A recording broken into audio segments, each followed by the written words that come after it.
قال المؤلف رحمه الله: باب المحرم يأكل من صيد الحلال. عن أبي قتادة الأنصاري رضي الله عنه أن رسول الله صلى الله عليه وسلم خرج حاجا فخرجوا معه فصرف طائفة منهم فيهم أبو قتادة وقال: خذوا ساحل البحر حتى نلتقي. فأخذوا ساحل البحر، فلما انصرفوا أحرموا كلهم إلا أبا قتادة فلم يحرم. فبينما هم يسيرون إذ رأوا حمر وحش، فحمل أبو قتادة على الحمر فعقر منها أتانا، فنزلنا فأكلنا من لحمها، ثم قلنا: أنأكل لحم صيد ونحن محرمون؟ فحملنا ما بقي من لحمها، فأدركنا رسول الله صلى الله عليه وسلم فسألناه عن ذلك، قال: منكم أحد أمره أن يحمل عليها أو أشار إليها؟ قالوا: لا. قال رسول الله صلى الله عليه وسلم: فكلوا ما بقي من لحمها. وفي رواية: هل معكم منه شيء؟ فقلت: نعم. فناولته العضد فأكلها.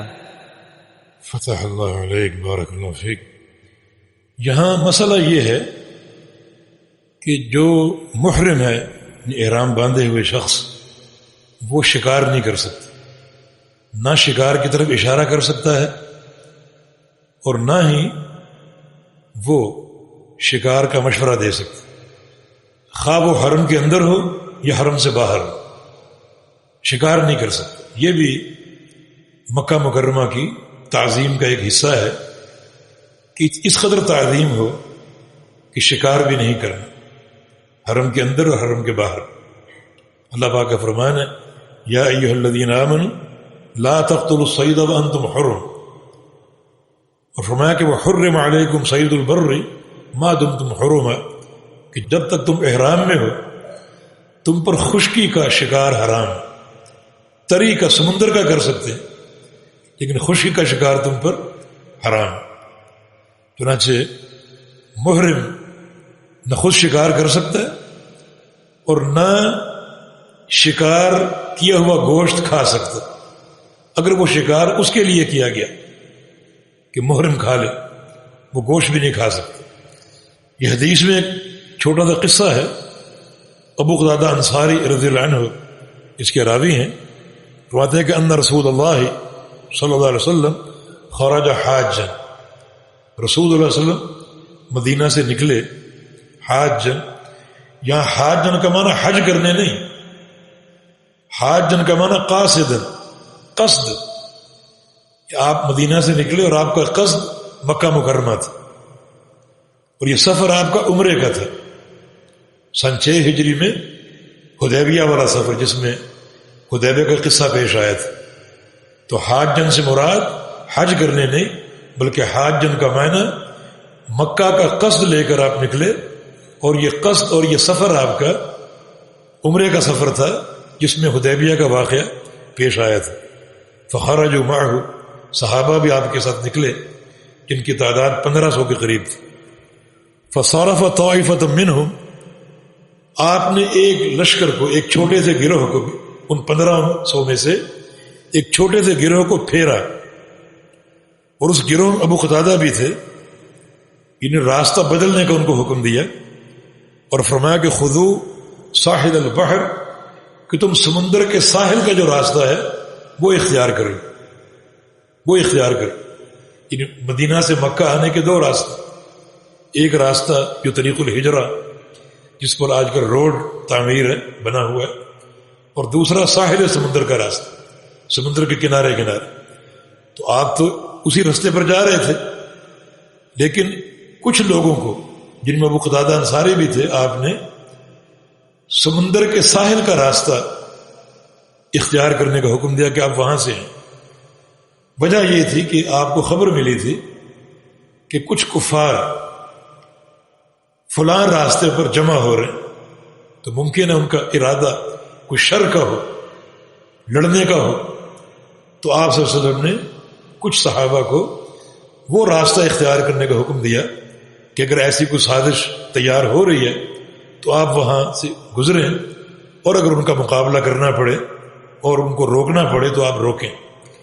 چنانچہ آپ صلی اللہ علیہ وسلم نے کچھ لوگوں کو سمندر کے ساحل کا راستہ اختیار کرنے کا حکم دیا، فرمایا کہ تم وہاں سے آؤ، ہم یہاں سے جاتے ہیں، حتیٰ نلتقی، حتیٰ کہ ہم آگے جا کر اکٹھے ہو جائیں گے اور مل جائیں گے۔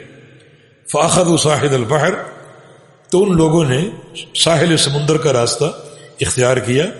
فلما انصرفوا احرموا كلهم، اور جب اس راستے پر چلتے چلتے اصل راستے پر آئے اور لوٹے، کیونکہ کوئی ایسا قافلہ ان کو نہیں ملا کفار کا جو کوئی سازش لے کر نکلا ہو، تو وہاں سے واپس لوٹے، تو احرموا كلهم، تمام ان لوگوں نے احرام باندھ لیے۔ جو یہ ٹکڑا جو ایک ان کو اللہ کے نبی نے ساحل سمندر کا راستہ جو اپنانے کا حکم دیا تھا، ان سب نے بھی احرام باندھ لیے، الا ابا قتادہ، سوائے ابو قتادہ کے۔ فلم یحرم، انہوں نے احرام نہیں باندھا تھا۔ انہوں نے احرام اس لیے نہیں باندھا کہ حج یا عمرہ اس وقت تک فرض نہیں ہوا تھا، کہ فرضیت 9 ہجری کو نازل ہوئی، اس سے قبل عمرہ مسنون تھا، اور حج کی فرضیت 9 ہجری کو نازل ہوئی، اور نبی علیہ السلام نے 10 ہجری کو حج کر لیا، لیکن اس وقت تک حج یا عمرہ فرض نہیں تھا، تو ابو قتادہ انصاری نے احرام نہیں باندھا۔ فبینما ہم یسیرون، اسی طرح ان کا سفر جاری تھا، اذ رأوا حمر وحش، تو اپنے آگے انہوں نے جنگلی گدھے دیکھے، جنگلی گدھے۔ فحمل ابو قتادہ علی الحمر، تو ان جنگلی گدھوں پر ابو قتادہ نے حملہ کر دیا، کیونکہ وہ احرام میں نہیں تھے، باقی صحابہ نہیں کر سکتے تھے، وہ سب احرام میں تھے۔ فآخر منها اتانا، تو ایک گدھی، اتان ایک گدھی، اسے وہ شکار کرنے میں کامیاب ہو گئے۔ فنزلنا فاکلنا، ہم سب نے ایک مقام پر پڑاؤ ڈالا اور وہ گوشت تیار کیا۔ فاکلنا من لحمها، اور وہ گوشت کھایا۔ ثم قلنا، پھر یک لخت میں خیال آیا، ان ناکل لحم صید ونحن محرمون، ہم شکار کا گوشت کھا رہے ہیں حالانکہ ہم احرام باندھے ہوئے ہیں، محرم تو شکار کا گوشت نہیں کھا سکتا۔ فحملنا ما بقی من لحمها، چنانچہ جو گوشت باقی بچا تھا وہ ہم نے ساتھ اٹھا لیا، رکھ لیا۔ فادرکنا رسول اللہ صلی اللہ علیہ وسلم فسألناہ عن ذلک، پھر نبی علیہ السلام تک پہنچے اور آپ سے سوال کیا کہ یا رسول اللہ صلی اللہ علیہ وسلم، یہ قصہ راستے میں پیش آیا شکار کا۔ تو رسول اللہ صلی اللہ علیہ وسلم نے فرمایا، منکم احد امرہ ان یحمل علیہ، کیا تم میں سے کسی نے ابو قتادہ انصاری کو حکم دیا کہ تم ان پر حملہ کرو اور شکار کرو؟ او اشارہ الیہ، یہ حکم نہ دیا ہو لیکن اشارہ ہی کیا ہو کہ ابو قتادہ وہ دیکھو شکار، اشارہ ہی کیا ہو، ایسا ہوا؟ صحابہ نے کہا نہیں جی، نہ کسی نے حکم دیا نہ کسی نے اشارہ کیا، بلکہ وہ شکار خود ابو قتادہ نے دیکھا اور خود حملہ کیا اور یہ شکار کر لیا۔ قالوا لا، فقال رسول اللہ صلی اللہ علیہ وسلم فکلوا ما بقی من لحمها، جو گوشت باقی بچا ہے وہ تم کھا سکتے، یعنی گوشت کھانا درست ہے، وہ تم کھا سکتے۔ ایک تو وہ شکار حدود حرم سے باہر تھا، دوسرا جنہوں نے احرام باندھا ہوا تھا انہوں نے نہ شکار کرنے کا حکم دیا نہ اشارہ کیا۔ چنانچہ ایسا شکار جو غیر محرم کرے وہ محرم کھا سکتا ہے، لیکن شرط یہ ہے کہ اس نے کسی قسم کا اشارہ نہ کیا ہو اور اس شکار میں اس کا کوئی عمل دخل نہ ہو، کوئی رہنمائی کا یا اشارے کا یا حکم کا یا کہنے کا، ایسا کچھ نہ ہو، بلکہ اس غیر محرم نے وہ شکار اپنے لیے کیا ہو اور پھر وہ محرم کو کھلانا چاہے تو وہ کھا سکتا۔ بلکہ رسول اللہ صلی اللہ علیہ وسلم نے فرمایا، هل معکم منہ شیء، کچھ گوشت بچا ہوا ہے تمہارے پاس؟ فقلت نعم، عرض کیا کہ جی ہاں بچا ہوا ہے۔ فناولته العضد فاکلها، تو اس کا ایک بازو جو ہے وہ ہم نے نبی علیہ السلام کی خدمت میں پیش کیا تو آپ نے بھی وہ گوشت تناول فرمایا۔ اگرچہ آپ محرم تھے لیکن جو کہ اس شکار میں آپ کا کوئی عمل دخل یا مشورہ شامل نہیں تھا، اس لیے آپ نے تناول فرمایا۔